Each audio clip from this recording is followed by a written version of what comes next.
So today we're going to talk about solutions to a system. So remember, a system is actually two or more equations that are happening at the same time.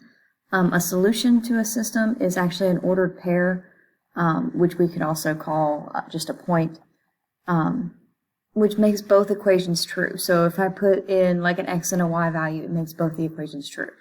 If I'm looking at a graph, however, it's where the lines will intersect.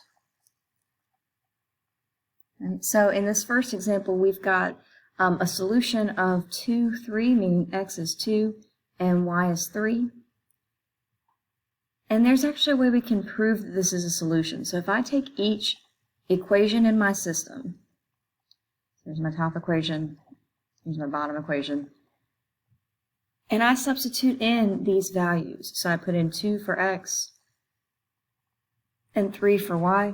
If I actually simplify both the left and the right sides here, so if I multiply over here and then actually end up subtracting, I get this statement right here that -7 equals -7, which is true. So this point made this first equation true. I'm going to do the same thing for the second point. So again, I'm putting in 2 for x and 3 for y, simplifying both sides, and I get this true statement that 3 is equal to 3. So since it makes both true,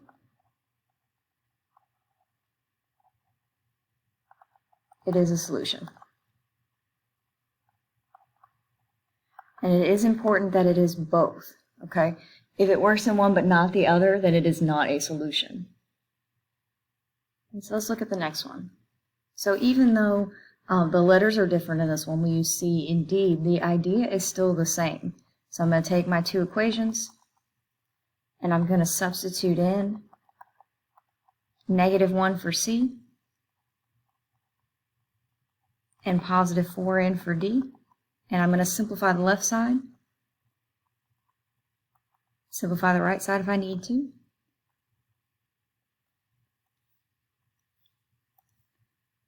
And I'm going to get the first statement here as 3 equals 3, which is true. When I do the same thing to the second one, I'm going to get -3 is equal to -3, which is also true. So this is a solution because it makes them both true.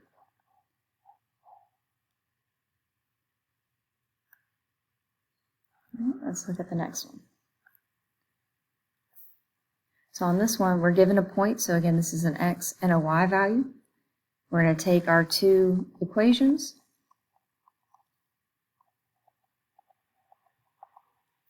We're going to substitute in our x and our y values. Again, simplifying both sides here. So 2 times 7 is 14. 3 times 5 is 15. That makes 15 minus 1. So I'll end up getting 14 on both sides, which is, this is a true statement that 14 is equal to 14. Do the same thing for the other equation, put in my x and my y, and I get this statement that 12 is equal to 7. Well, that's not true, so I'm actually going to put these slashes across the equal signs just to show that it's not true. But that's not true. Since it didn't work in both, this is not a solution.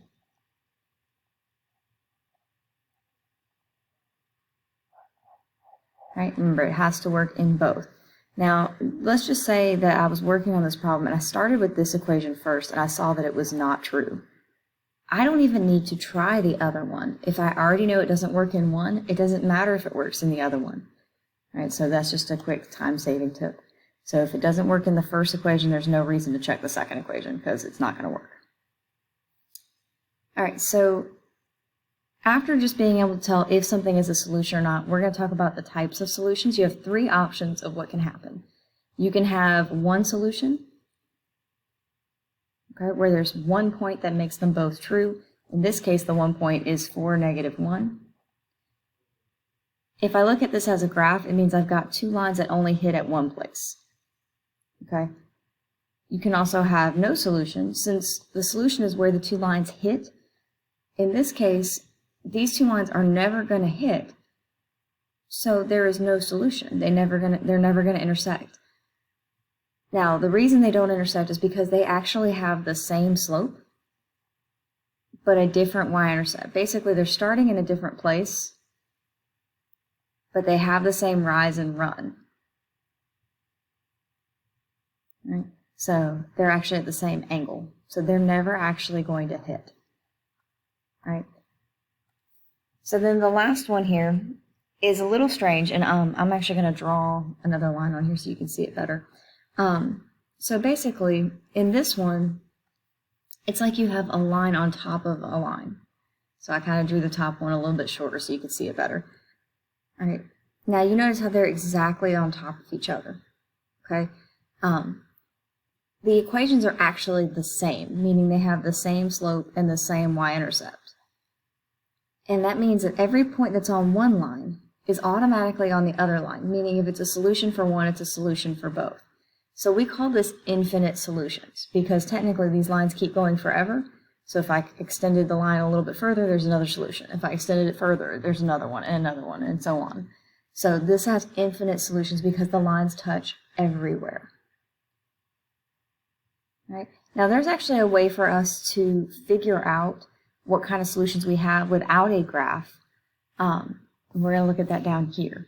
Now, to do this, though, every single one of these needs to be in slope-intercept form, this y equals mx plus b, remembering that the m stands for the slope and that the b here represents the y-intercept.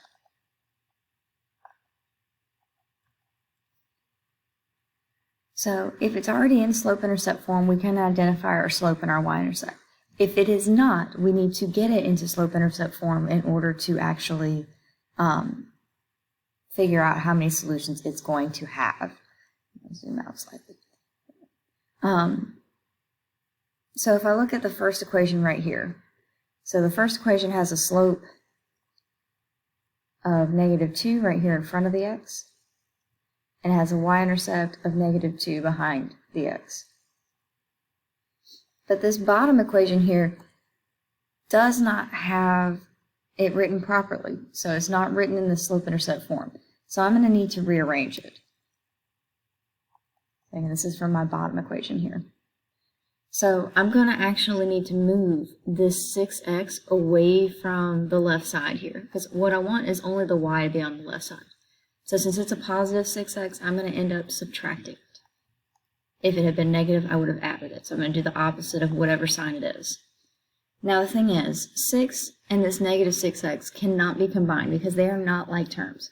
One piece does not have a variable, but the other piece does. So I'm just going to write them next to each other, being very careful to take the signs with it. This is now a -6x. This 6 was positive to begin with, so it's still positive. But y is still not by itself. This 3 in front is being multiplied by y, so the opposite of that is to divide. And when I divide, I'm going to divide every single piece in my equation. And then I'm going to simplify. If I cannot divide evenly, I'm going to leave it as a fraction. All right? So now that I have my new equation, I can see that my slope here is -2, and my b value is +2. So remember, the slope is the thing in front of the x, the y-intercept's the thing after the x. So if I look at these, the slopes here are the same. So if you look at our types of solutions, the ones that say they have the same slope would be either no solution or infinite solutions. It depends on the y-intercept now. So I have a -2 and a +2. They are different. Right? So since they're different, it has to be no solution. And the reason is that this actually looks like two parallel lines. So the graph of this kind of looks like this. Right?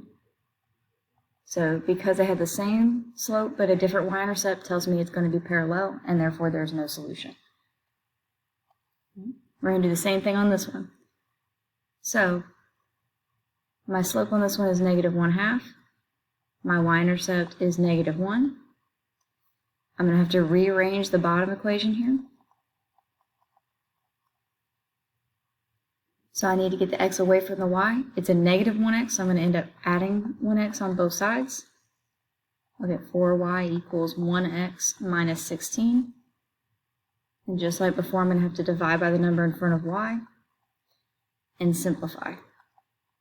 Now, 1 cannot be divided by 4 evenly, so I'm going to leave it as 1/4. But negative 16 can be divided by 4 evenly, so I'm going to go ahead and divide it. So we're seeing that our slope here is 1/4, and our y-intercept is negative 4. So if I look at my slopes first, these are different. But both of these talk about them being the same slope. Both no solution and infinite solution talk about having the same slope. If it has a different slope, it's going to be one solution. All right. I don't even need to look at the y-intercept because all I care about is the fact that the slopes are different. So this is going to have one solution.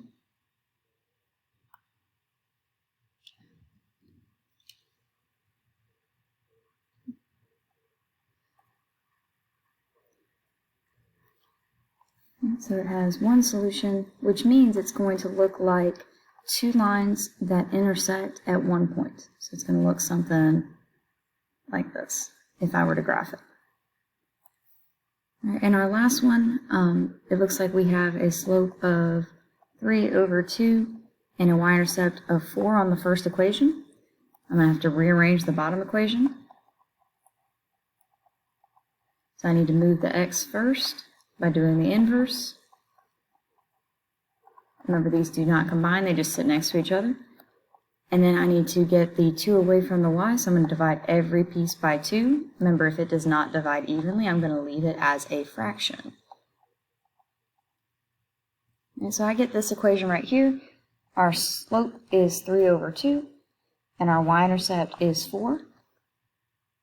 So if I look at the slopes, they're the same. If I look at the y-intercepts, they're the same.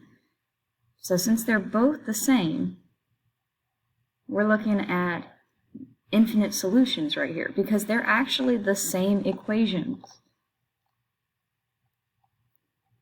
Right, so it's going to look like a line on top of itself. So it's going to be a line with another line on top of it. All right, so they touch everywhere.